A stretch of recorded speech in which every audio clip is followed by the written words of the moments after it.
ఈరోజు అంశం ఏమిటి అని మనము ఆలోచన చేస్తే, బైబిల్‌లో చాలామంది గురుడువారు మనకు కనబడతా ఉంటారు. త్రోవ పక్కన, అవునా? అలాగే అక్కడికి తీసుకురాబడిన వారు ఇలాగున్నారు. మరి నిజమైన అసలు గుడ్డివారు ఎవరు? కళ్ళు లేనివారు గుడ్డివారా? అంటే చూపు లేనివారు గుడ్డివారా? చూపుండి చూడని వారు గుడ్డివారా? అమ్మా, చెవులుండి వినని వారు ఎవరు గుడ్డివారా? అనేది మనము ఈరోజు గ్రహిద్దాం. ఎవరు దేవుని సన్నిధిలో గుడ్డివారు ఎవరు అని ఆలోచన చేస్తే మొదటిగా చూద్దామా? చూచియు గ్రహించిన వారు గుడ్డివారు. ఏం చూచి? దేవుని కార్యాలు చూచి దాన్ని గ్రహించగా వెనకడుగు వేసేవారే గురుడివారు. చూద్దామా? యెషయా గ్రంథము 6వ అధ్యాయము 9-10 వచనాలను మనం అక్కడ చదివినట్లయితే చక్కని మాటలు మనకి కనబడుతున్నాయి. చదవండి. ఆయన నీవు పోయి మీరు నిత్యము వినుచుందురు గాని గ్రహింపకుందురు, నిత్యము చూచుచుందురు గాని తెలుసుకొనకుందురు. వారు కన్నులతో చూచి, చెవులతో విని, హృదయముతో గ్రహించి, మనస్సు మార్చుకొని స్వస్థతగా పొందకపోవునట్లు ఈ జనుల హృదయము క్రొవ్వు చేసి వారి చెవులు మందపరిచి వారి కన్నులు మూయించమని చెప్పెను. హల్లెలూయా! దేవునికి స్తోత్రం. ప్రార్థన. సకలాశీర్వాదాలకు కారణభూతుడైన మా తండ్రి, నీకు వందనాలు నాయనా. ఈ యొక్క సమయంలో మేము కలిసి నిన్ను మహిమపరచుటకు ఇంతవరకు నీ మందిరములు మమ్మల్ని సిద్ధపరిచాం. ఉదయకాలం మొదలుకొని నాయన ప్రభ, పాటల యందును, ప్రార్థనలో, సాక్ష్యాలలో, కీర్తన ధ్యానములో, స్తుతి ఆరాధనలో మీరు మహిమ పొందారు. ప్రకటనలు తెలియచేసాము నాయన. ఈ దినమున మరలా మేమందరం కలిసి నాయన నీ వాక్కు వినాలని ఆశతో ఎదురు చూస్తున్నారు నాయన. నీ పక్షముగా, నీ కుమారుడుగా నీవిచ్చిన అధికారమును బట్టి, అభిషేకమును బట్టి ఇక్కడ నిలబడ్డాను నాయన. నీ బలిపీఠము చెంత నా మాటలు నీ మాటలు చేర్చి, నా పలుకుల్లో నీ పలుకులుంచి, నన్ను నీ నోటు బోరుగా వాడుకొని శ్రేష్టమైన మాటలతో బిడ్డలను తృప్తిపరచండి.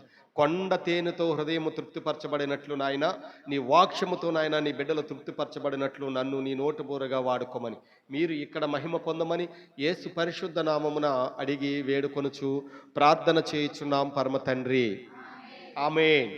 ప్రియమైన దేవుని జనాంగమా, దేవుని బిడ్డలారా, ఇక్కడ చదవబడిన వాక్య భాగంలో ఎవరు గురుడివారు అంటే, ఇదిగో ఇక్కడ చెప్తున్నాడు కదా. యెషయా గ్రంథము 6వ అధ్యాయం 9వ వచనంలో ఏమని చెప్తున్నాడు అంటే, చూచియు గ్రహింపున వారు గుడ్డివారు.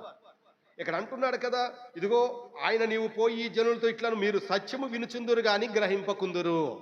ఏంటంటే మొదటిగా సత్యము, నిత్యము వినుచుందురు గాని గ్రహింపకుందురు, నిత్యము చూచుచుందురు గాని తెలుసుకొనకుందురు అంటున్నాడు. చూడండి, ఏం చేస్తున్నాం ఈరోజు? గ్రహింపని వారే గుడ్డివారు, తెలుసుకొనని వారే గుడ్డివారు. వింటున్నాం, దేవుని మాటలు వింటున్నాం. ఇదిగో మీరు ఇలాగు చేస్తే మంచిది, ఇలాగున జీవిస్తే దేవునికి ఇష్టము, ఉదయము ప్రార్థన చేసుకోనండి, మధ్యాహ్నము ప్రార్థన చేసుకోనండి, నువ్వు భోజనం చేసేటప్పుడు, పడక మీదకి వెళ్ళేటప్పుడు, పడక మించి లేచేటప్పుడు, నువ్వు ప్రయాణం అయ్యేటప్పుడు ప్రార్థన చేసుకోండి అంటున్నారు. ఎంతమందిని చేస్తున్నాం?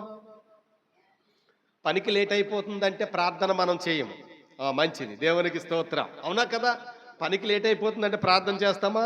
చెయ్యము. గబగబా క్యారేజ్ తరుచుకొని పరిగెట్టుకుని వెళ్ళిపోతాం, ఆటో ఎక్కడ వెళ్ళిపోద్దని. అవునా కదండి? దేవునికి మహిమ కలుగును గాక. అమ్మ, ఆదివారము ఆరాధనలో పెందల కాడ రండి.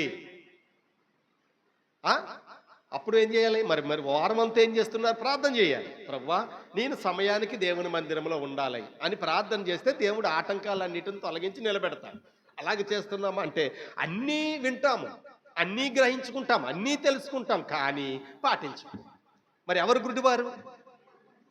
దావీదు కుమారుడా నన్ను కరుణించమని త్రోవ పక్కన నిలబడి కేకేసిన వాడు గుడ్డివాడా? దేవుని మందిరంలోకి వచ్చి దేవుని కార్యాలు చూసి, దేవుని గొప్పతనము తెలుసుకొని, దేవుని విధానాలను తెలుసుకొని, దేవునితో మాట్లాడే అనుభవాలు ఉండి ఆయనను సత్యమును వెంబడించక, దేవుని వెంబడించక మరలా లోకము తట్టు తిరిగేవారు గుడ్డివారా అంటే, లోకము తట్టు తిరిగేవారే నిజమైన గుడ్డివారు. అందుకే మన స్థితిని మనము మార్చుకోవాలి, మన పరిస్థితిని మనం విన్నదాన్ని గ్రహించండి. అయ్యా, నాకు చదువు రాదు కదా, నేనేం చెప్పను అంటారు. కొందరు ప్రార్థన చేసేటప్పుడు అమ్మా ఆ యొక్క రిఫరెన్స్లో, ఆ బైబిల్లో వాక్యాలను ఎత్తుపట్టుకుంటూ ప్రార్థన చేస్తారు. అలాగే ప్రార్థన చేసే అనుభవాలు ఎంతమందికి ఉంది? అలాగే ఎలా చేయగలుగుతారు చెప్పండి అమ్మా? ఎలా చేయగలుగుతారు అంటే, వారు విన్నప్పుడు.